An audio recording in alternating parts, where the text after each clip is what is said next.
Thank you, Donald. Well, I have to say, I didn't think it would take very long for the US president to comment on Mrs. May's proposed deal. Why? Well, I'll tell you. 3 days after he was elected, I was in Trump Tower. Some of you may remember the photograph of me, him, the golden doors. And it was clear to me on that day that people around him, the campaign managers and some who've gone on to become cabinet ministers, were very excited about one thing. It was this: Brexit Britain and Trump's America, they felt would be able to sign an all-encompassing free trade deal, and to do so pretty damn quickly. Why did that matter? Well, this administration is very pro the UK. This administration believes in bilateral deals between individual countries, not negotiating as part of big supranational blocs.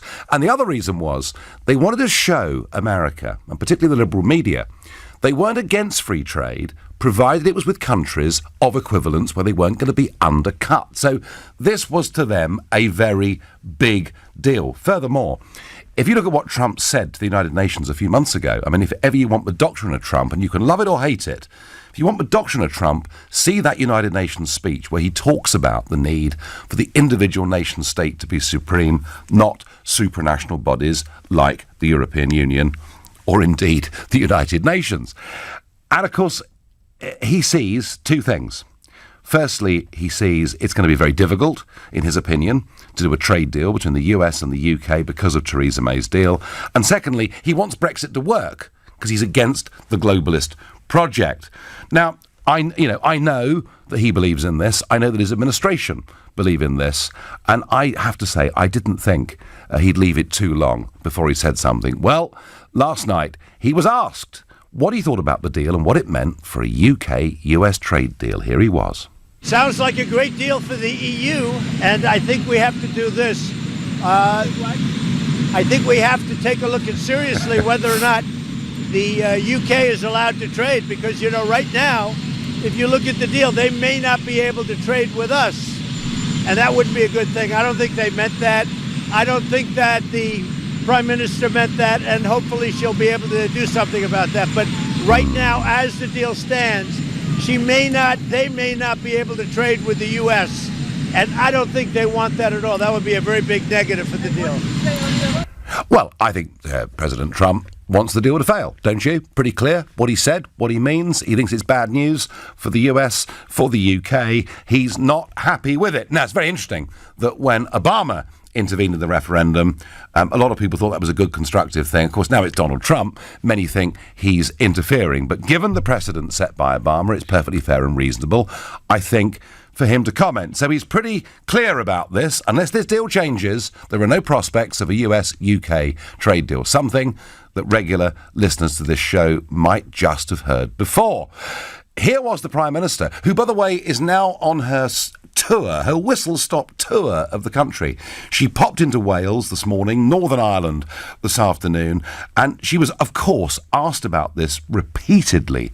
Here was the Prime Minister in Wales responding to President Trump's comments. What the political declaration makes clear is we will have an independent trade policy.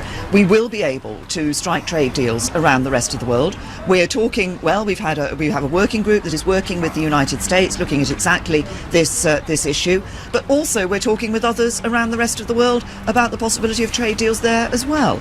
So, for example, with a number of countries that I met at the summit with Asian countries in Brussels a few weeks ago, talking about a real enthusiasm for trade deals with the UK. We will have that ability outside the European Union to make those decisions on trade deals for ourselves. It will no longer be a decision being taken by Brussels. We will have control of that, and we will strike trade deals that will enhance our prosperity, enhance our economy, and bring jobs to the UK. Well, I can tell you what the political declaration makes clear is that nothing is clear. That absolutely nothing is guaranteed whatsoever, and unless we can overcome problems like the Northern Irish backstop, we may find ourselves actually trapped inside a customs union for an indefinite period of time, because we're not allowed to leave it and be free to take back control of our own tariff policy unless the European Union agree to it. So Theresa May comes out with these optimistic statements, but it won't be for us as a sovereign country to decide, because effectively what her deal does, it turns us into the status of a colony. They are my opinions. And let me tell you this, it isn't just the US president who is quizzical and critical about this deal on the basis that it makes trade deals difficult. I was at the British Curry Awards last night, and some very important, powerful Anglo-Indian, Anglo-subcontinent businessmen and women that were there, all expressing the same thing. What does this mean? How can we get closer with India? How can we get closer in terms of trade with this deal? So ever since Brexit, we've had countries all over the world knocking our front door down, looking to get closer trade relations, and Trump is speaking, in a sense, not just for America, but for many other countries in the world. Well, you've heard the president, you've heard Mrs. May, you've heard my opinion. Let me ask you, who do you think is right, President Trump or Theresa May? And if you think that Trump has just holed this deal below the waterline, if it wasn't already, then call 0345 6060 973. Or maybe you think, no, trust Mrs. May, she will deliver this deal, in which case text to 84890. And tell me, who is the best person, do you think, to debate all of this with Theresa May? Is it Jeremy Corbyn on television on the 9th of December, competing against I'm a Celebrity, Get Me Out of Here's final? Or maybe Donald Trump would be a good person to debate against her. Or maybe somebody else you can think of would be good to debate against her. Let me know by tweeting using the hashtag Farage and LBC at LBC. And of course, Facebookers who watch us live, you can comment too.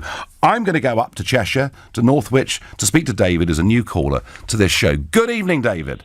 Good evening, Nigel. How are you? I am well. So what do you make of the President's intervention?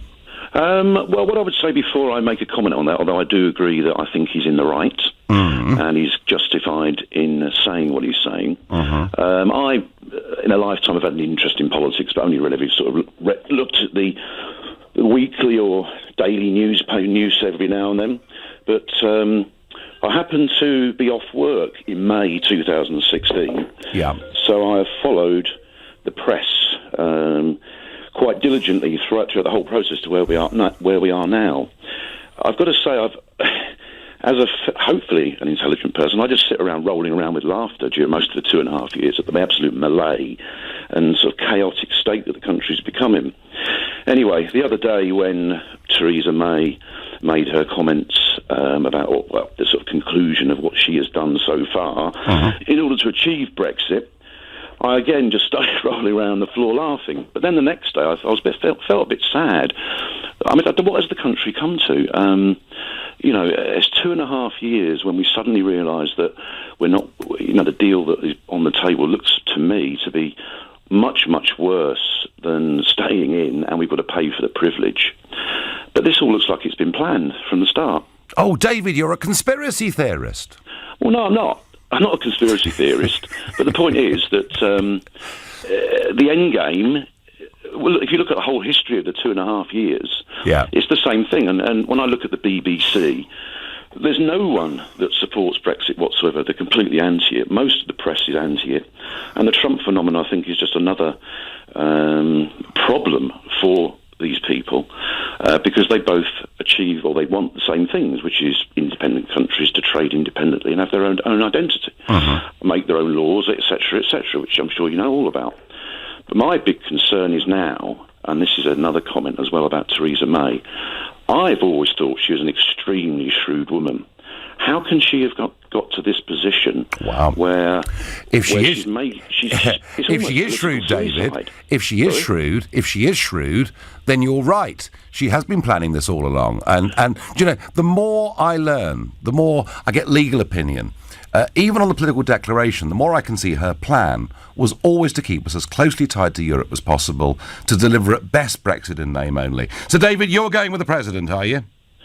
Yeah, one further comment I'd make is I still think that this is a very much an uphill battle, and I don't know if it ever will be won, because what the Brexiteers and the Trump supporters are sort of voting for is anti the way the establishment works, and they don't give in easy. No, they don't, but change does come occasionally. David, thank you for that and your thoughts. Going to go to Tiss in Leicester. Good evening.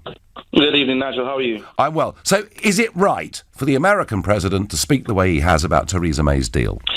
I think if we're going to look at whose opinion we should take, we certainly should take the president's opinion, because one thing, there's some things we know about President Trump. Number one, we know he loves his country, and we also know he loves this country. Yes. He's very Anglophile in his outlook. Mm-hmm. He's a businessman. Since he's been president, he's done deals, he's renegotiated deals, and he's done very, very well. And also, if you want to look at the comparison, should we listen to Theresa May? Well, she's a pathological liar. Oh, that's strong. That's strong stuff, isn't it? Well, think about it, Nigel. How do you know if Theresa May is lying? If her lips are moving. But Tess, she said she's giving us back control of our laws, our money, our borders. I mean, what's not to like? Nigel, Theresa May is probably the single most dishonest. I mean, we want to get this hashtag trending on Twitter. Lying Theresa May. She opens her mouth, she lies. We're going to take back control of our laws and borders. We're giving control to the EU with the backstop. We will not put the union at risk. She included Can the I backstop. ask you, Tiss? Can I just ask you this? When she first became Prime Minister, and particularly after the Lancaster House speech, where she set out what appeared to me to be a great Brexit strategy, did you believe in her then? Every single word. I bought it hook, line and sinker. So you're I really feel like angry a now? complete and total sucker. And I think loads of people up and down this country, whether they were Conservative or they're Labour, really bought into that, believing she was going to deliver. I mean, she says, we're going to be able to strike trade deals. If you look at the point of trade negotiations, Nigel, is that you're able to be flexible on your access to your markets, your regulations, your tariffs, to be able to induce people to use the full power of the fifth largest economy in the world to get other countries to want to deal with us. When you shackle most of our economy to the EU, we're simply incapable. Stuck inside a customs union, we can't negotiate those deals. And stuck inside a customs union, we can only leave if the EU agrees. I mean, it could be almost forever before we're able to do these things. Tiss, I thank you. Somebody out there must think the president's wrong to intervene. 03456060973. You're listening to The Nigel Farage Show here at LBC. It's now 6:15 and time for the news headlines with Lisa Aziz. Well, Mrs May knew she had a very tough job in pushing through her deal, and of course we now know the vote will take place on the 11th of December. So she's got 2 weeks to go out there for the big sell, and it was all planned. Off to Wales this morning, Northern Ireland this afternoon. TV debates to come, where it looks to have been pretty much agreed now that she will debate with Jeremy Corbyn on Sunday, December the 9th, although if they're going to compete with the final of I'm a Celebrity, I think they've got a little bit of a problem there, personally. But it all looked, from her perspective, at least there was a plan. And out comes Donald Trump, and no surprise to me, says this is a rotten deal, and it pretty much kills off the chance of a trade deal with the USA. I wonder whether he's holder below the waterline. I also wonder, folks, what is the point of a debate between Mrs May and Jeremy Corbyn? What is the point of a leaver in Jeremy Corbyn pretending he's a Remainer, and a Remainer pretending she's a leaver in the shape of Mrs May? And if Mrs May is seen to be the Eurosceptic side of this argument, well, I'm sorry, but please get me out of here as well, because it just doesn't add up. Maybe what we really need is a proper debate to go on about the original reasons we voted to leave or voted to stay in the referendum, to remind ourselves where this whole thing started from. I think if we did that, we'd all reach the view that this deal is unrecognisable in absolutely every single way. And I've taken part in TV leaders' debates in the past, and they're difficult because often there are too many people on the platform. The best debate I've ever done was sponsored by LBC, was hosted by Nick Ferrari. It took place in 2014. It was myself v Nick Clegg. And whilst we both got very different views on the European Union and this country's role within it, at least you got two sincerely held opinions, both making arguments, allowing people to make up their minds. I'm not sure this debate between Corbyn and May will achieve anything. And of course, the point is, we can't vote on it anyway, because it's the MPs that are going to have this vote. So back to Trump, back to May's deal. Darren says, if this is such a good deal, why the hard sell for the next 2 weeks? The EU27 agreed it in 38 minutes. This tells us all we need to know. Any MP who votes for this deal is putting party before country. James says, one cannot argue with the indisputable fact that a broken clock is right twice a day. Trump is only saying what everyone else is saying after all. This plan is not good. In Monty Python terminology, it is a dead plan. Well, James, you may think that, and it looks like it'll be voted down on the 11th of December in the House of Commons. But then, of course, there is a European summit that takes place on the 13th and 14th of December, and she'll go. Maybe they'll give her some concessions. Maybe she gets the vote through second time. I don't know. It looks hard for her. Sean says, it would help if other leaders of countries queuing up to trade with us spoke their opinions too. Sean, there are one or two Australian representatives who have been saying similar things over the course of the last week. I'm off to Hampstead to speak to Kieran. Kieran, good evening. Good evening. I agree with what Donald Trump is saying, but I would also say that you're an intelligent man, Nigel, and you've said many times before, and I agree with you when you said that the EU are a belligerent bunch. They're not going to give us anything. They're not going to negotiate in our favour. Now, you knowing that surely can't be surprised when Theresa May comes back with a dead duck of a deal from them. It was inevitable.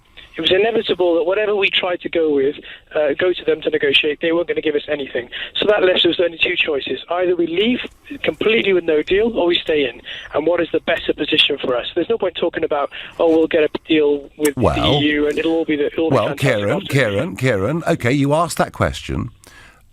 If you're going to honour the referendum result, there is only one answer, isn't there? You leave without any deal with, as you say, people who don't appear to really want to be fair with us. But that wasn't what was asked in the referendum. Oh, yes, it was. Oh, yes, it was. We were asked, do you want to leave? Do you want to stay? Do you want to leave? We didn't vote for any deal or any formula. We simply voted to leave. The government's job, given that they promised all of us they'd uphold the result of the referendum, the government's job is to carry that out. Well, what was the basis of the campaigning at the referendum was that people such as yourself and others on the Leave side said that they're not going to give us a rubbish deal. They need us more than we need them. That's what you and various others said. That's what you said. Well, Kieran, hang on. I did say that logic. I said economic logic suggests that, but, and I'm going to say it again, I coined the phrase, and I worked with a group of economists to do this. I coined a phrase, no deal is better than a bad deal. So I was pretty frank about that in the 2-week run-up to the referendum itself. The problem here, Kieran, isn't Brexit. The problem here is the sequencing and the negotiating strategy that's been pursued by the British government. It's been a disaster from day one. I can agree with. I don't think Theresa May was fit for purpose. I mean, she was the only person to put her hand up for the job. Let's be frank. Nobody else, none of the the Leavers put their hands up for the job. Let's face it. You know, they jumped ship when it got difficult. But the point I was going to make, the final point I wanted to make was, in the position where we are now, if we leave without a deal, we don't have a trading arrangement with our biggest, let's say our biggest customer, the EU bloc. We don't have a trading arrangement with any of the countries apart from WHO rules. So we don't have anything set in stone at this point if we leave at this point. While we stay where we are right now, at least we have trading arrangements with the whole world via the EU. So no, well, not really. I mean, the EU has negotiated trade deals with parts of the rest of the world, although it's done a pretty poor job compared to countries like Switzerland. Kieran, look, it should have been the easiest thing in the world to have a simple free trade deal with the European Union. I'm afraid we never actually asked for it. We are where we are. Let me ask you the question you asked me. What would you do?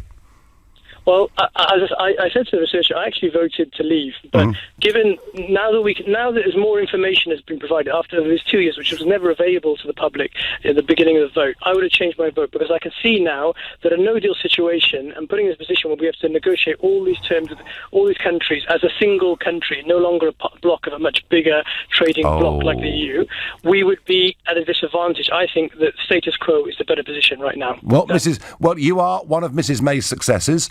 I've no doubt she'll be delighted to hear what you've got to say. Kieran, very quickly, South Korea, Singapore, Switzerland and Chile are all countries that are much, much smaller than us and have negotiated trade deals with groups far, far bigger, with countries far, far bigger around the world than anything the European Union has ever been able to do. And I don't believe you need to be in a big bloc to negotiate trade deals. I believe you need to be flexible and adaptable. But Kieran, I'm interested to hear your call. I'm somewhat down to hear your call, but this is what Mrs May is doing to some people. Les is a new caller from Bexley Heath. Les, good evening. Good evening, Mr. Farage. Thank you for taking my call. Not a bit. Love the show. Thank you. Thank you. Well, welcome. Well, you've picked up the phone, Les, for the first time. You know, do you think was it reasonable for an American president to intervene the way that he has? Absolutely, of course it is. As you mentioned, Obama did before. Yep. And I think this is the final now in Mrs May's coffin. I think all the namby-pambies in Parliament sitting on the fence who can't make their minds up, it will just tip them over the fence, and this will never, never get through Parliament, which will be a good thing for the country, no matter what all the Remainers may think. Well, yeah. But what happens then, Les? Well, what happens then is instead of Jeremy Corbyn debating, you should debate with her. Oh, I'd love to. I'd love to. I would love to debate this deal with her. Going head to head. I'd love to do it. Yeah, well, of course, you know, we could easily, on Sunday the 9th, I've got my show in the morning from 10 till 12. If the Prime Minister wants to come on for a 2-hour debate, I'd be delighted to do it, Les. I've just got a funny feeling she might say no. Oh, so have I, Nigel. I think you should be running scared, mate. Running scared from you. I think you've got too many direct questions and you know far too much, probably a lot more than many of the MPs in Parliament, to debate this very, very important I think issue. She's running scared of almost everybody that doesn't want, at the end of the day, to become a member of the House of Lords, which is kind of how it works, Les. Les, I thank you very much for your call. Robert in Glasgow says, if every country was queuing up to sign deals with us, we would bail out without a deal, believe me. The truth is there are none. Robert, they've been queuing up, you know, two dozen that I can think of, queuing up saying, we want to do deals with the UK. And of course they do. We're a big economy and we're a big importer of many, many goods. So yes, there are loads out there that want to do it. Mitch from Portsmouth says, you've got to take your hat off to her. She's played a blinder. Have you seen how confident she is now? Because she never thought she'd get as far as this. There'll be no tears for her in the end when she's sacked. Well, Mitch, when is she going to get sacked? I thought they'd sack her after the Chequers deal back in July. It seemed to me to be so awful that she had to go. But limp it like, she's still there. It's the one thing you've got to give her credit for. Stickability, if nothing else. You're listening to The Nigel Farage Show here on LBC. It's now 6:30 and time for the news with Lisa Aziz. Trump intervened in the Brexit debate. He says Mrs May's deal's no good because it means there won't be a trade deal done between the US and the UK. And indeed, if Trump is right, that will apply to the rest of the world as well. Who's right, Trump or the ever-optimistic Theresa May? But before I get back to that, you will have noticed the news reports over the last 3 weeks about a succession of dinghies, often inflatables, crossing the English Channel, all coming out of the Dunkirk area, coming into around the Ramsgate, Dover area.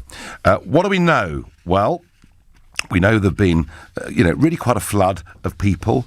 It's estimated that 100, some say 110 migrants have been picked up, claiming in every case, we're told, to be Iranian and attempting an incredibly dangerous journey, and particularly at this time of the year with very changeable weather. And there was one big question that I wanted to find out. So, LBC today spoke to the Home Office and we asked the questions.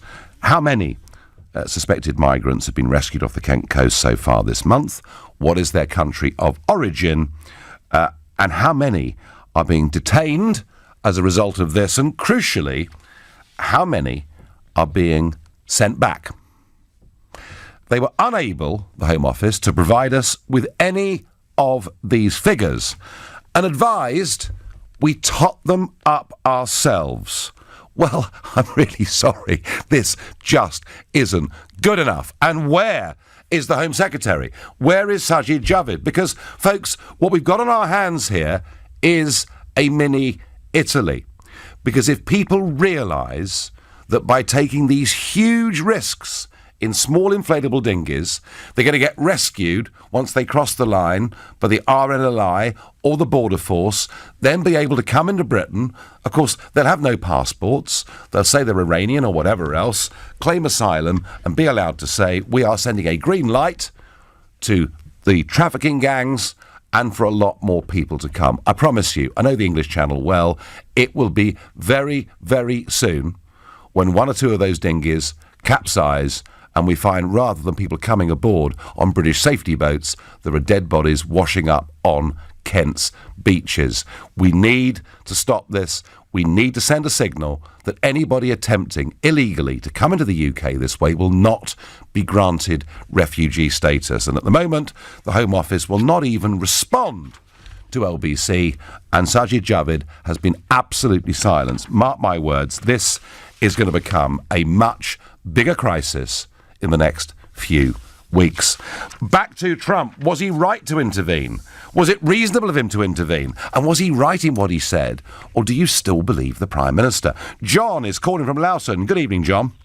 Yeah, hello there. Hi. Oh, he was clearly right in what he said, but I don't think he should intervene. I don't think Obama should have intervened. To be honest, I'm getting quite fed up with anybody else who's got, who's representing us, and that's who we want to hear from. I don't really want to hear too many opinions from people who don't represent us, because the Leave vote has not been represented at the heart of government, which is where we need it represented. Well, I mean, that, John, I completely agree with, looking at the makeup of the cabinet particularly. But you say, I mean, don't you think that Obama set a precedent for this in a way? And isn't the key difference, John, that Obama actually flew to the UK to support the Remain campaign?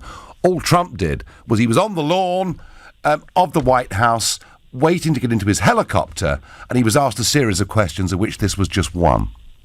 Yeah, no. You of course you're right. There's no comparison with what Obama did.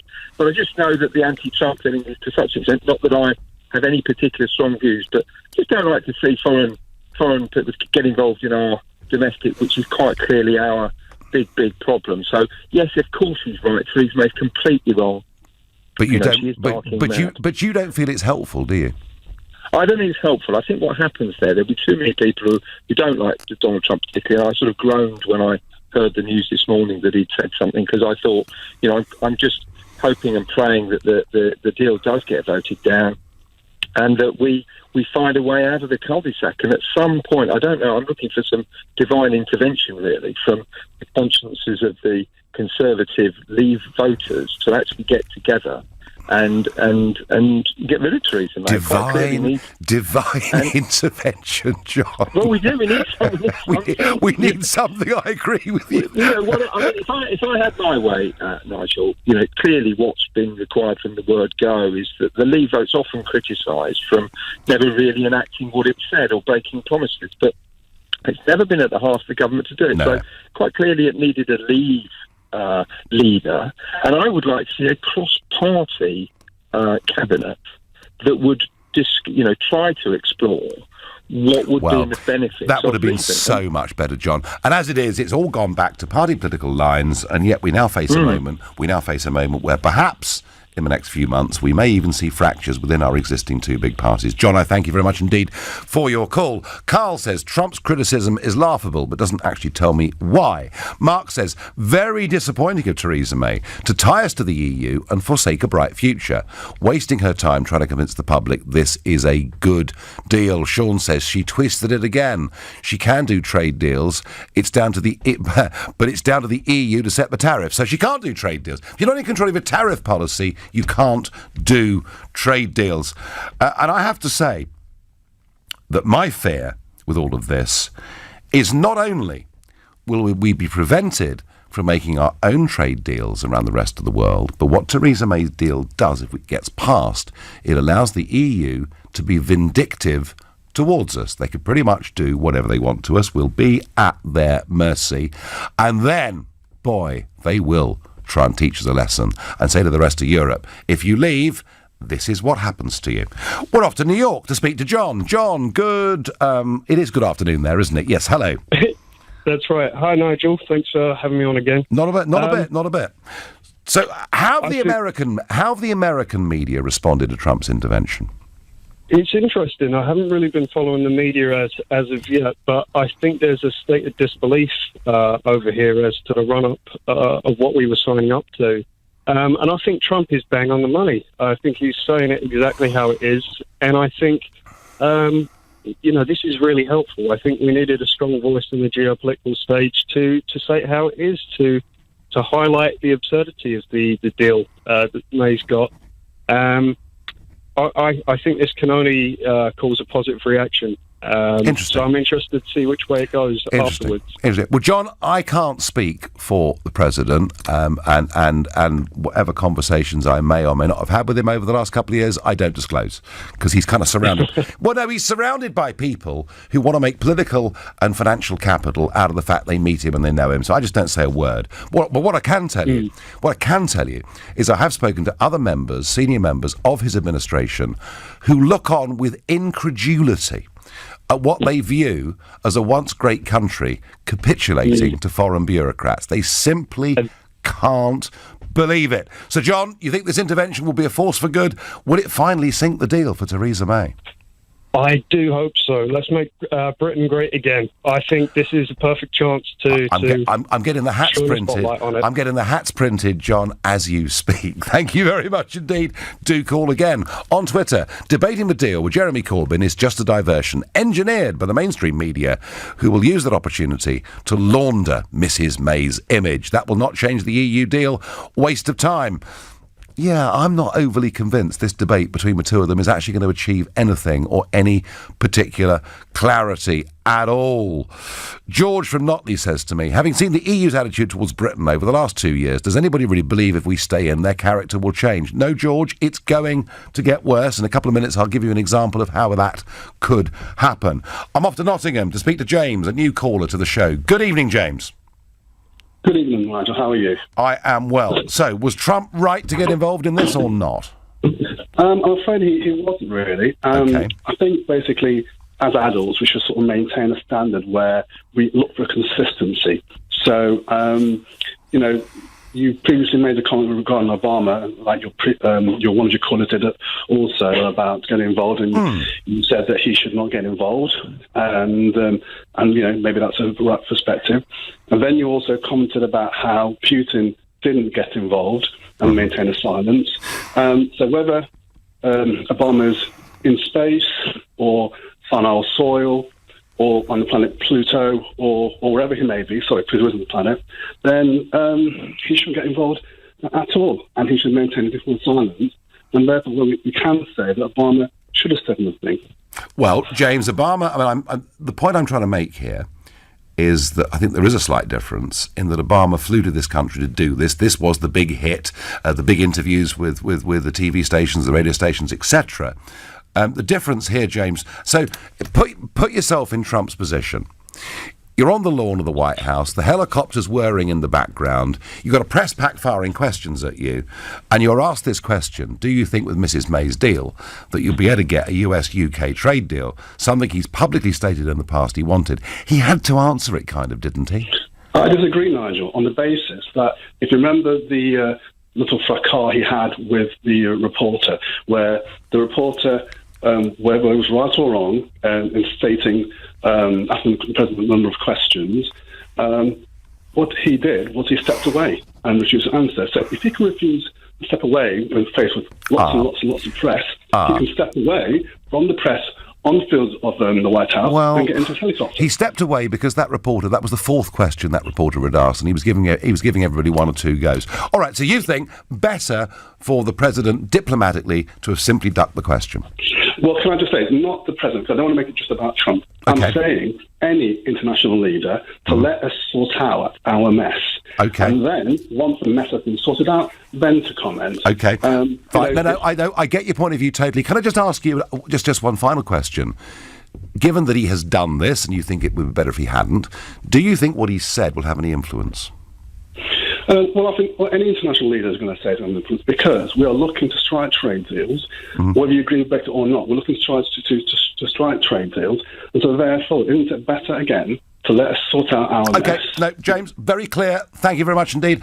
I'm going to tell you one more horror that is in the future political declaration that no one has yet talked about. But for now, you're listening to me here on LBC. It's 6:46 and time for the news headlines with Lisa Aziz. Even without Donald Trump's intervention, this deal is in real trouble. And it's funny, as the days go by, we learn more and more and more. State aid is the means by which government invests public money in projects, very much in conjunction with private companies too. And the Labour Party, under Jeremy Corbyn and John McDonnell, is very much up for a Labour government getting involved much more actively with state aid projects. What has come to light today, as a result of a ruling in the European Court of Justice, is that Article 79, not of the withdrawal agreement, but of the political declaration for the future, says our future relationship must ensure open and fair competition provisions to ensure this should cover state aid. Oh, and guess what? Any big spending decisions by the UK government on state aid in the future relationship, not just the transition period, will be decided by the European Court of Justice.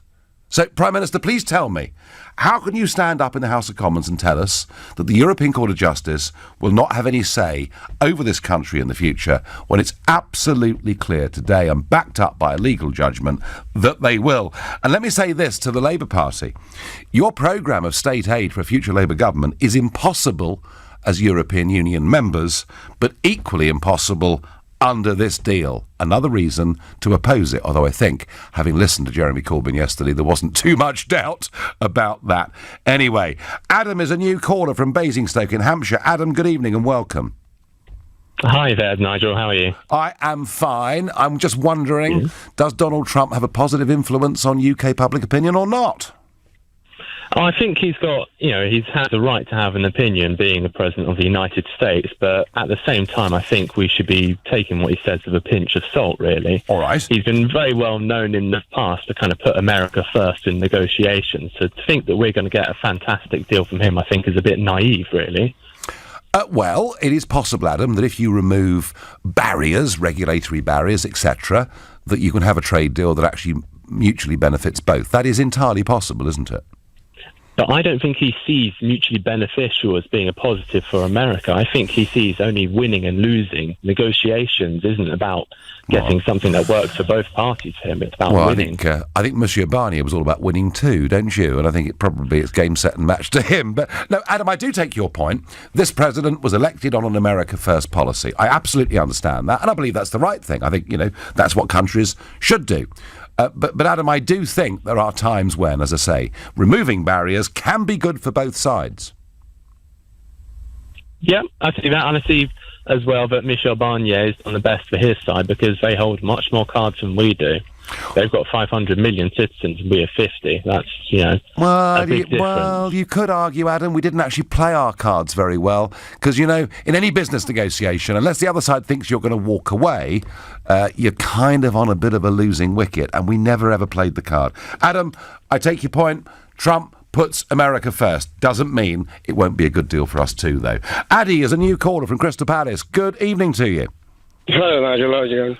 I am well. So, does Trump's intervention make a difference in your opinion? Well, I don't really care what Trump says about this, but I'm not entirely clear what his comment is about. I mean, if you try and understand what he's trying to say, he says we cannot trade with the US, which is factually incorrect. I mean, we can trade with the US on WTO rules. Yes, there's no free trade agreement in place, and Donald Trump is probably flexing in anticipation of our negotiations with him. But I mean, it's just factually incorrect, and I'm not sure why. Well, okay.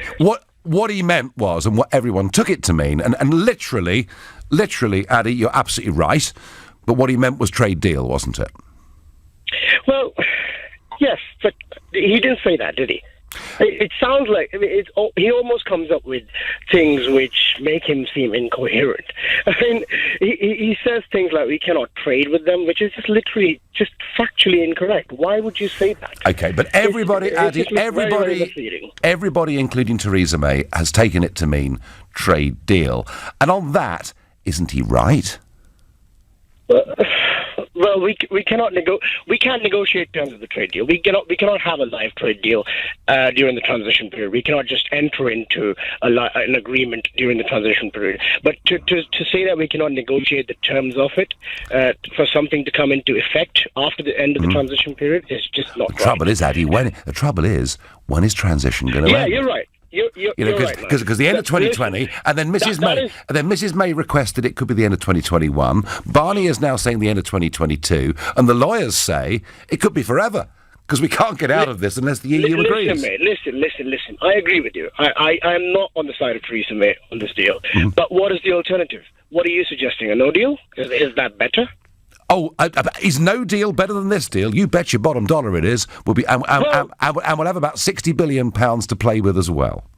Well, then, how does that compare? So you've just told me WTO rules to trade with the US is not the best way to go about, but somehow WTO rules to trade with the EU is okay. No. Because, Addy, I wanted for 25 years a simple free trade deal with the European Union. We haven't ever actually asked for it in these negotiations, and time is now running out, and I believe that a move to WTO, we'd very, very quickly get the right deal sorted out with the European Union thereafter. I really do.